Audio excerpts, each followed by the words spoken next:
With the third coronavirus vaccine now approved for use in the US, students expressed their concerns about receiving the vaccine.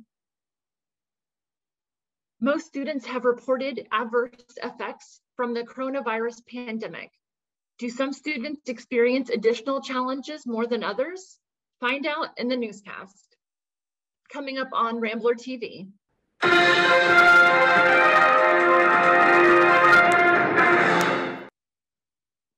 Hello, everyone. My name is Veida Dima, and welcome to today's newscast. The COVID-19 pandemic has changed the way of living for many students on campus. Student residents must live a new normal with many restrictions to stay safe.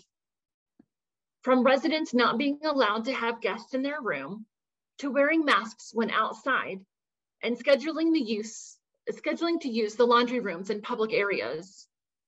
Residents express mixed emotions on how things have changed around campus.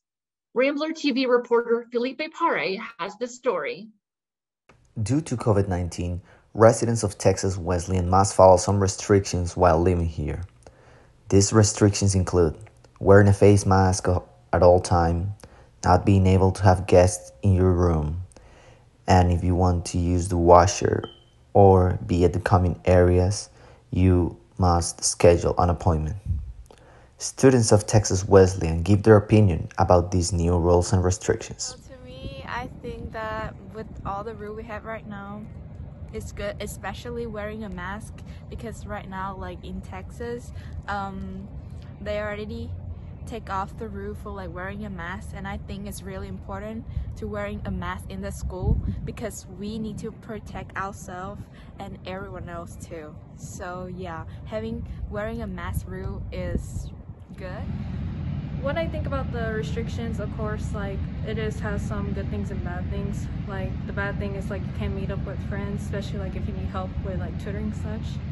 But like also there is a reason behind like why we have these restrictions, just like to keep everyone safe, especially with now like when the government wants to take off the whole mandatory mask thing, and you know we're just trying to keep safe until everyone is all healthy and you know we wouldn't have so much problems. And of course like we have vaccines now, but we still have to like be careful with everything going on. So but with the guests, I'm not sure about that. I kind of like to have like guests over. Okay. I hate that I have to just basically stay in my room, just classes, my room, and then I don't have, like if I have to do my laundry, I have to schedule an appointment. I hate that I have to wear these masks, and that I can't have my friends in my dorm. Even if students don't like some of the rules, most of them understand that they must follow them in order to stay safe. Let's hope these restrictions can change in the following semesters. This was Felipe Parra for The Rambler. Thank you, Felipe, for your journalism. Several non-traditional students at Texas Wesleyan University are parents. Reports indicate that the stress of COVID-19 this past year may have affected these students twice as hard. From making the hard decisions to continuing their college education while juggling the educational needs of their school-age children, some parents express exhaustion, while others react to how Wesleyan accommodated their situations. Here's the story.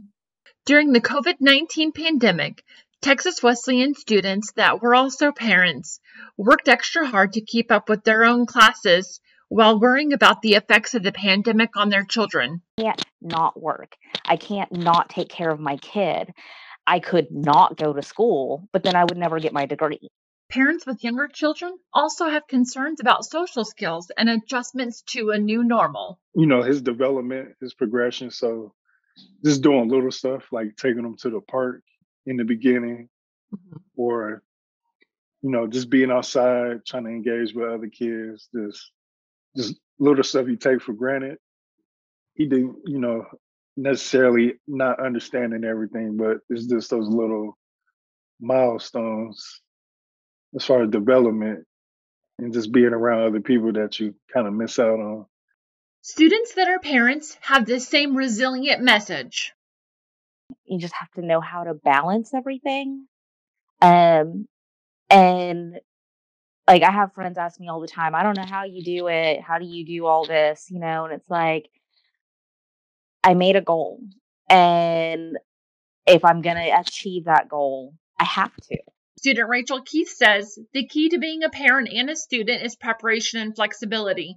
We had 4 of our 7 children at home during COVID, and things come up. You have to find ways to work around those challenges and be prepared the best you can. Some really understanding professors who reached out to me and were like, hey, what's going on? Since the pandemic started, Texas Wesleyan has been accommodating for students with dependents at home. You know, can you be here for the final? Can you do? And I was like, yes, I can schedule these things and get this done and to you, you know. And so that really helped me a lot. And knowing that they were so understanding helped with a lot of the stress. Veida Dima with Rambler TV. Although the COVID-19 vaccine is currently offered to select individuals, it would soon be available to anyone who needs it by May. This is according to President Biden. Many across the nation expressed their worry about receiving the vaccine. Texas Wesleyan students share their thoughts on the matter. Reporter Christian Gaffner has the story. After about 7 or 8 months of quarantining and mask wearing and everything that has become almost normal now, a vaccine for COVID-19 began being talked about. It was determined that the first groups to get the vaccine were healthcare workers and elderly people living in nursing homes or assisted living centers. In mid-December of 2020, the coronavirus vaccine arrived in Texas.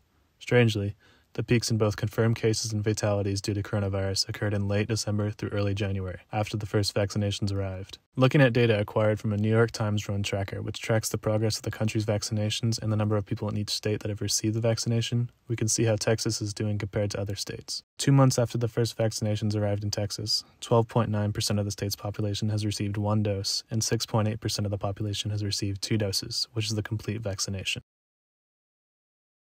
It should be mandatory for every person, and I think we need to take it. I feel like it shouldn't be mandatory. For me personally, I have asthma, so whenever I get a vaccine, like, it's just really terrible for my body. I know I am in a medical field, and I saw many doctors fighting with it and many people suffering from it. I mean, if I didn't personally know someone that died from it, then maybe there would be like a little disbelief. I will not get the vaccination yet, but in future I trying to take a vaccination and I'm planning to take it. No, I haven't gotten a vaccine and I don't plan on getting it right now.